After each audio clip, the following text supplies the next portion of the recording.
Leo ukitazama katika miji ambayo hukuweza kudhani kwa miaka 20 au 30 nyuma, wale ambao wana umri kama wetu, huwezi kudhani katika baadhi ya miji kuna misikiti, tena sio misikiti ya masalafi,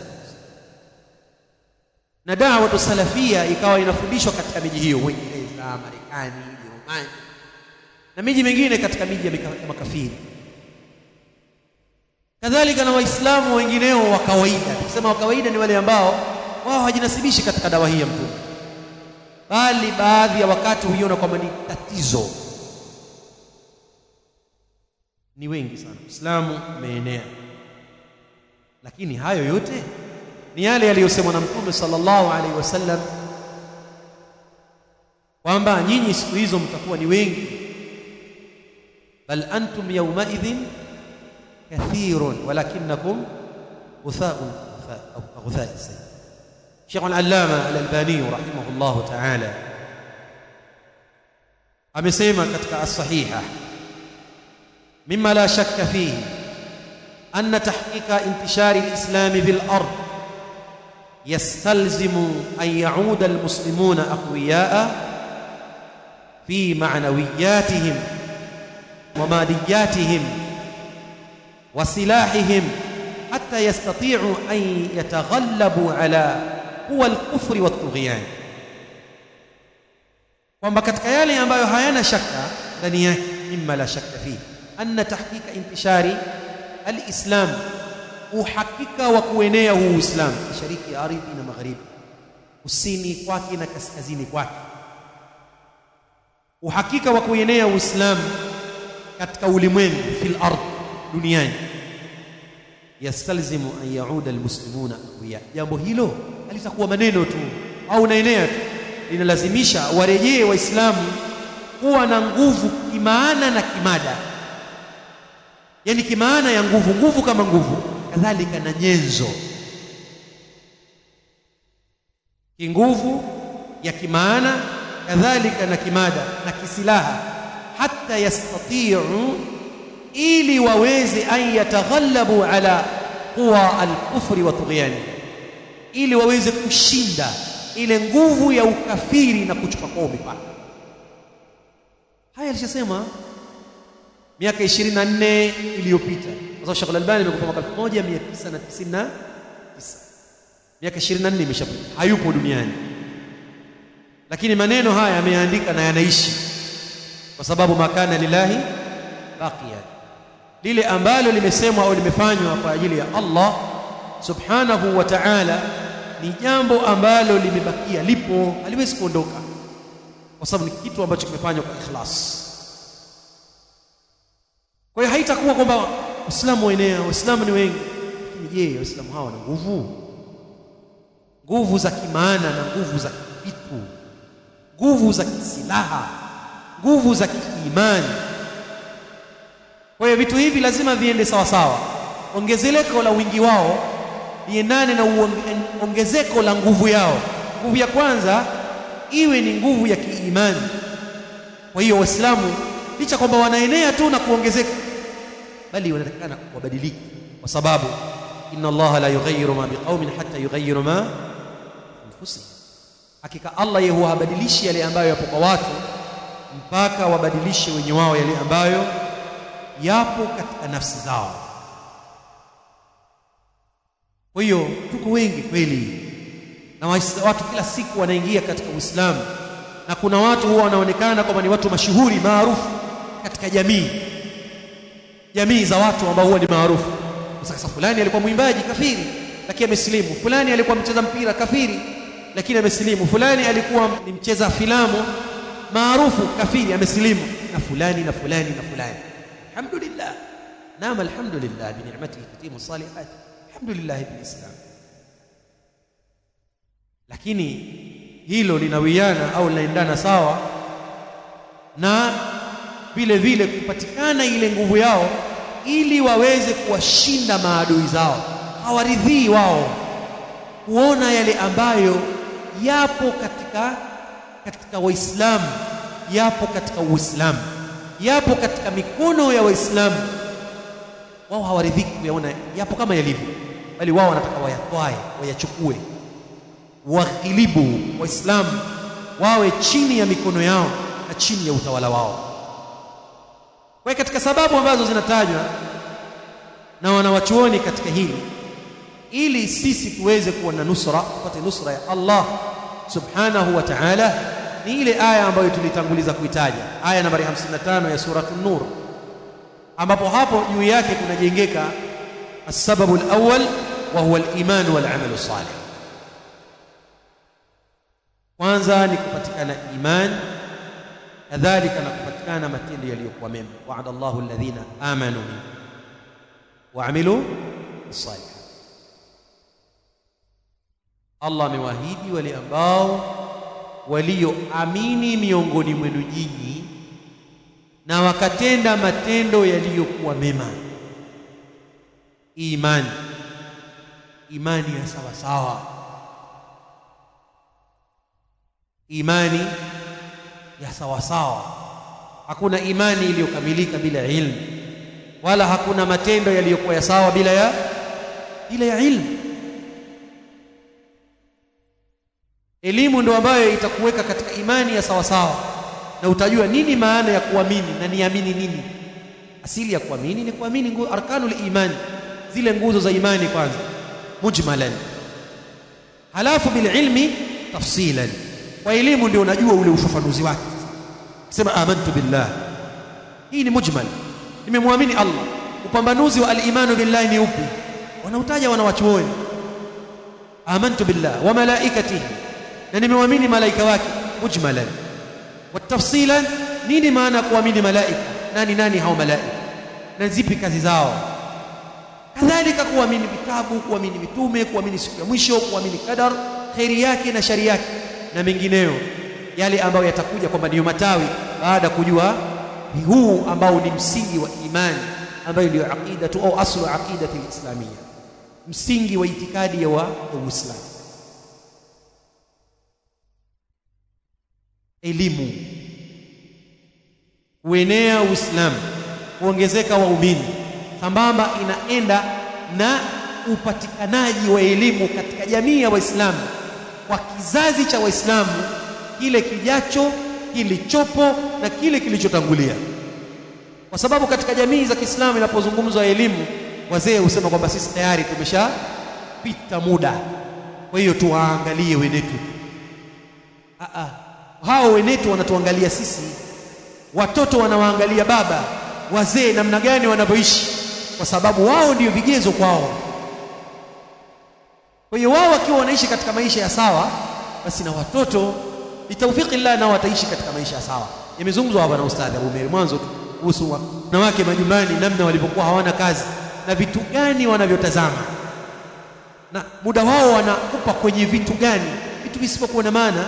Kwa hiyo na watoto nao wanaathirika na vile ambavyo vinatazamwa na wazee wao, au muda mwingi wanaupoteza katika vitu hivi.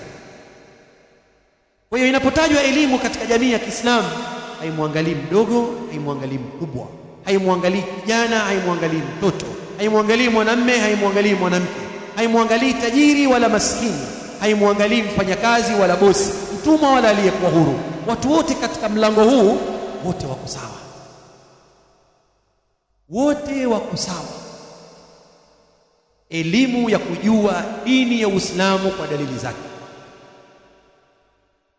elimu ya kujua dini ya Uislamu kwa dalili zake, hapo ndio itapatikana imani ya sawa na yatapatikana matendo ya sawa. Itapatikana imani ya sawa na matendo ya sawa, itapatikana imani ya kweli na matendo yaliyokuwa na nguvu, kwa sababu katika matunda ya elimu ni al-amalu bil ilm. Matunda ya elimu ni kuifanyia kazi ile elimu yenyewe, na wale wenye kufanyia kazi elimu yao humul ladhina an'ama Allahu alayhim, ni wale ambao Allah subhanahu wa ta'ala amewaneemesha juu yao. Kwani kinyume chake watapatikana al-maghdubi alayhim wala dhalim. Al-maghdhub ni wale ambao wao alimu wa lam ya'malu bil ilm, wao wamejua lakini hawakuifanyia kazi elimu. Hao wale ambao wametenda basi na kuwa na elimu, hawa watu wawili hawa wamepotea hawa wamelaaniwa, yani hawa wamekasirikiwa. Lakini wale ambao waliokuwa na ilmu na wakaifanyia kazi ya elimu yao, elimu hiyo ikawapa imani ya kweli, ikawapa na matendo ya sawa sawa, matendo yaliyokuwa na nguvu, matendo yenye athari. Wakimuomba Allah, Allah huwaitikia.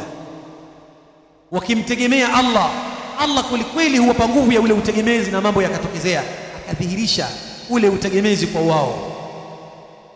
Wakimuogopa Allah, basi wanamuogopa kweli kwa sababu ya ilmu.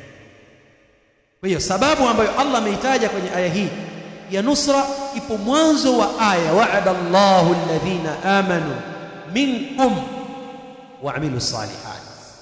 Allah amewaahidi wale ambao walioamini miongoni mwenu nyinyi na wakatenda matendo yaliyokuwa mema.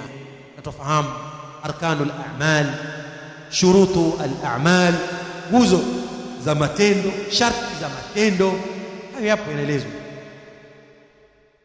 Faqala al-ulama fa'allaqa Allahu al-wa'da bit-tamkini wan-nasr huna bi arba'ati umuri. Allah subhanahu wa ta'ala katika aya hii nambari 55 ameninginiza ahadi yake, ameifungamanisha ya kuwapa watu nusra, na ile nusra yaendelea kuwepo kwa Waislamu kwenye mambo manne. Jambo la kwanza, wujudu aljamaati almu'mina wa tahqiqul imani fiha. Wujudu aljamaati almu'mina, kwanza ni uwepo na upatikanaji wa lile kundi la waumini, wa tahqiqu al-imani fiha, na kupatikana uhakika wa imani ndani ya kundi hilo.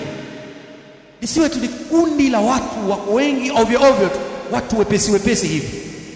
Imani zao ni imani za kawaida, matendo yao ni matendo ya kawaida, hawajui jema wala ovu, bid'a wala sunna, shirki wala tauhid, ghutha. Bali ni upatikanaji na uwepo wa jamaa ya almu'mina, kadhalika wa tahqiqu al-imani fiha, na kupatikana ule uhakika wa imani. So Allah kasema wa'ada Allahu alladhina amanu ain minkum min jama'ati almu'minin. Hiyo ahadi ipo kwa wale walioamini miongoni mwenu. Kwa hiyo lazima jamaa hiyo iwepo na imani ihakikiwe ndani ya kundi hilo. Ikiwa haipo imani ya sawa sawa, watu wana itikadi potofu, wana itikadi kwamba Allah yupo popote, au wana itikadi kwamba Allah yupo hana sehemu, au wana itikadi katika itikadi nyingine potofu katika majina na sifa za Allah subhanahu wa ta'ala. Wana imani potofu katika kumwabudia kwake Allah subhanahu wa ta'ala, na miamala yao baina yao na Mola wao ni miamala mibovu. Basi bado kundi hilo halijahakiki imani yao, na bado ahadi ya Allah haiwezi kutabikika kwa wao. Tunafahamiana? Ile ahadi ya Allah subhanahu wa ta'ala ambayo ameitaja katika aya itakuwa haijatabikika kwao, hata kwamba aya itaandikwa katika kuta za milango, aya itawekwa katika matambara ya wenye kuandamana, aya itawekwa katika kofia zao, aya itawekwa katika magari yao, aya itawekwa katika status zao na profaili zao, lakini bado ahadi haitaweza kutabikika kwao, kwa sababu njia ya kupatikana hii ahadi wao wamepita kwingine na njia imekwenda kwingine. Njia imekwenda kwingine. Kwa hiyo hilo ni jambo la mwanzo katika yale ambayo Allah ameyaninginiza katika ahadi hii. Ama jambo la pili, amalu salihat, ni matendo mema wenyewe, min alqiyami bi shara'i ad-din wa tanfidhi awamirillah,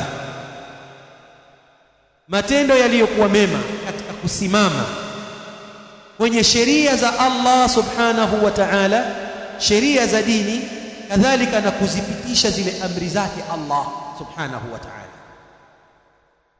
Ni lazima watu watawaliwe yale wanayoyatenda, yatawaliwe na elimu, yatawaliwe na sheria ya Allah subhanahu wa ta'ala. Watu wanapokuwa waislamu, matendo yao lazima yaslimu. Watu wanapokuwa waislamu, kauli zao lazima zislimu. Watu wanapokuwa waislamu biashara zao nazo lazima zisilimu. Watu wanapokuwa waislamu nyumba zao lazima nazo zisilimu.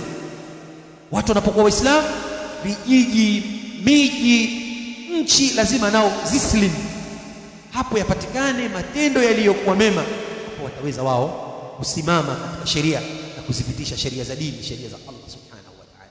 Hivi ndio walivyokuwa maswahaba wale ambao aya hii ilitabikika kwao. Hivi wao ndio walivyokuwa, wao wakaipata nusra, haikupatikana kirahisi. Maadui wa Uislamu wakawa ni watu madhalili, waoga, hawezi kufanya chochote. Wakiamua kufanya jambo baya usiku, asubuhi lipi tayari limeshajulikana, au usiku ule ule au mchana jioni yake limeshajulikana baya gani wataka kuwafanyia Waislamu na usiku. Wa al-amalu amalu salihat min al-qiyam bi shara'i ad-din, kufanya matendo mema katika kusimamia sheria za dini, wa tanfidhi awamirillahi subhanahu wa ta'ala. Jambo la tatu ambalo Allah subhanahu wa ta'ala amelininginiza katika ahadi yake hii, al-iltizamu, nahji al-iltizamu ni kujilazimisha na nahji sahaba biqaulihi minkum wa'ada Allahu alladhina amanu minkum. Al-khitabu liman? Lisahaba radiyallahu ta'ala, moja kwa moja wao wanaingia dukhulan awwaliya. Aya zimeteremka, wao ndio wako hai. Wale walioamini miongoni mwenu nyinyi, fa in amanu bimithli ma amantum bih ihtadaw, lau kwamba wao wangeamini mfano mlivyoamini nyinyi. Man? Yahudi wa nasara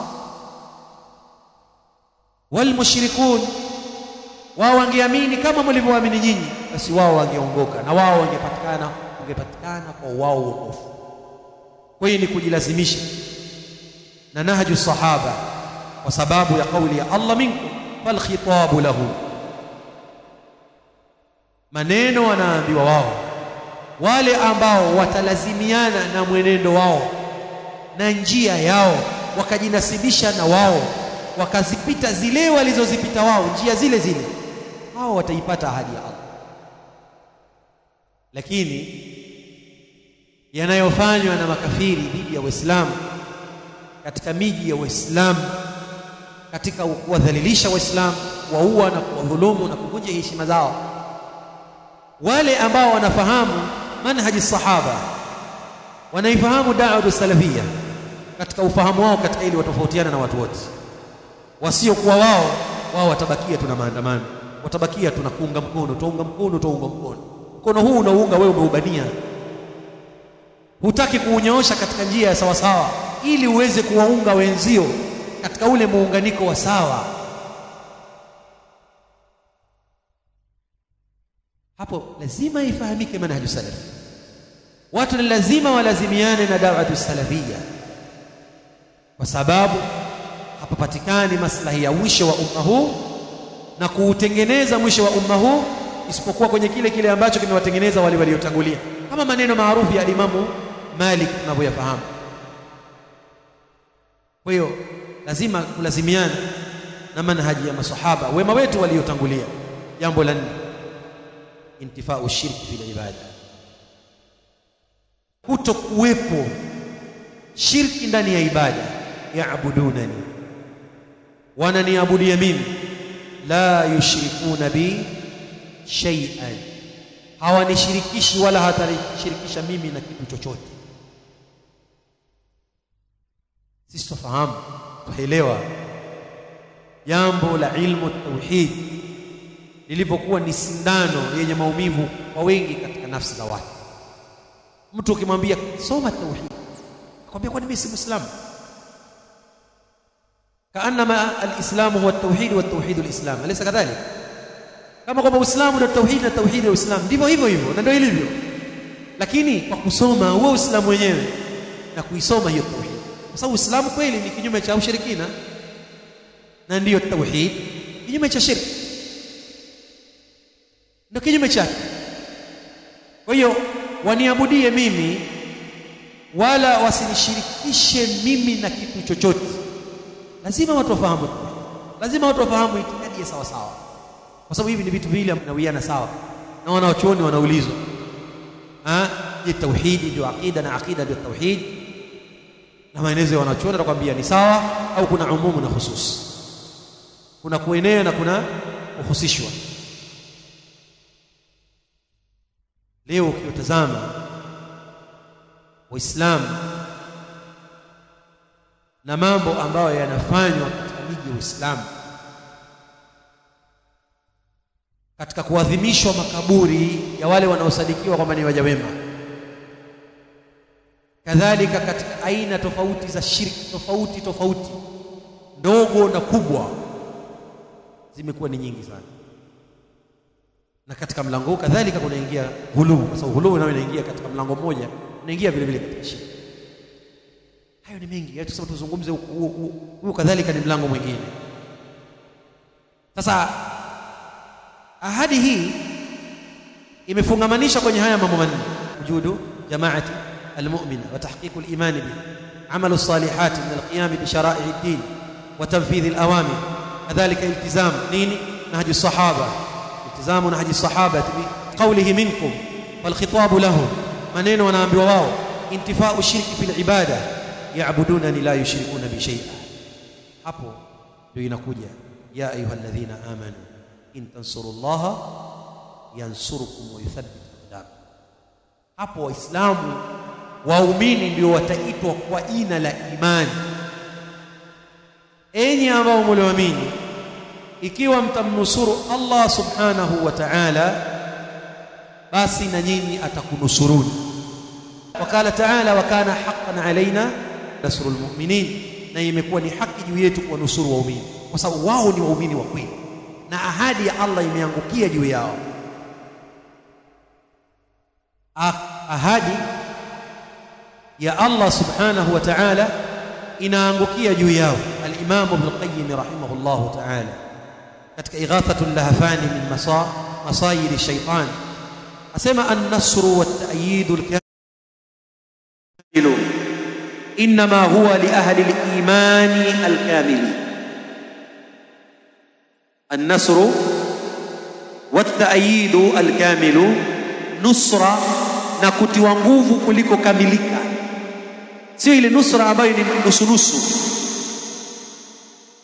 النصر والتأييد الكامل إنما هو لأهل الإيمان الكامل, hakika nusra hiyo na kutiwa nguvu kuliko kamilika, hakika si vinginevyo, huwa ni kwa ajili ya watu waliokuwa na imani iliyokamilika.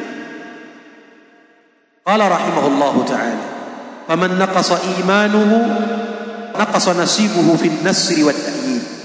yoyote yule ambaye imepungua imani yake, basi huwa vile vile linapungua fungu lake la kunusuriwa na kutiwa nguvu. faman naqasa imanuhu naqasa nasibuhu min an-nasr wat-ta'yid, yule ambaye imepungua imani yake, basi vile vile hupungua nafasi yake ya kunusuriwa na kutiwa nguvu. ولهذا إذا أصيب العبد بمعصية في نفسه أو ماله أو بإدالة عدوه عليه فإنما هي بذنوبه. akasema kwa ajili hii, pale anaposibiwa mja, idha usiba al-abd, anapopewa mtihani, anapopewa msiba mja, bimusibatin fi nafsihi, mtihani huo ukaingia katika nafsi yake, au malihi, au kwenye mali yake, au biidalati aduwihi alayhi, au kwa kutiwa nguvu adui wake akawa dhidi yake yeye. Yani mtihani upo kwenye nafsi yake, Allah amempa mtihani, wasiwasi, maradhi, majanga, familia, au kwenye mali yake, sababu ya riziki yake ikapata tabu kidogo, au ikawa ni sababu ile ya ujumla, mtihani ukawa ni dhidi ya Waislamu, adui wa Waislamu akatiwa nguvu kwa Waislamu. Hapo tiba si maandamano, fa inna ma hi bidhunubihi, hakika si vinginevyo, hilo ni kwa sababu ya dhambi zake, imma bitarki wajibin au fi'li muharramin, imma kwa kuacha mambo ya wajibu au kwa kufanya mambo ambayo yaliyoharamishwa. wa huwa min naqsi imani, huku kuacha wajibu au kufanya mambo yaliyoharamishwa ni katika upungufu wa imani yake. Maneno haya yamezungumzwa karne 7 zilizopita ama karne 8, lakini maneno yanaishi na uhalisia wake. nusra ambayo tunaiomba kwa Allah subhanahu wa ta'ala, ahadi ipo ya kunusuriwa, ahadi ya kunusuriwa ipo. Wa kana haqqan alaina nasrul mu'minin, wa kana haqqan alaina nasrul mu'minin. Kunusuriwa waumini imekuwa ni haki ambayo ipo juu yetu. Haki ipo juu ya nani? Ya Allah subhanahu wa ta'ala. Lakini nusra haiji bure bure, ni lazima kwa imani iliyokamilika, imani isiyokuwa ya pungufu, imani ya wale ambao wao wanasema kwamba sisi ni waumini. Kwa hiyo imani hii itapungua kwa kuacha wajibu au kwa kufanya mambo ya haramu, kwa kuacha wajibu au kwa kufanya mambo ambayo yaliyoharamishwa. Tukizungumzia mambo ya wajibu, tujiangalie sisi watu wa visiwani, watu ambao wasema au yaelezewa kwamba 90% ni nani? Islam. Lakini waangalie au iangalie idadi ya Waislamu wanaoingia katika majumba ya Allah subhanahu wa ta'ala, waangalie na idadi ya Waislamu wasioingia katika nyumba za Allah, wasio sali. Wewe ukitaka mfano mdogo, angalia katika nyakati mbili. Wakati wa kwanza ni katika wakati wa sala ya asubuhi,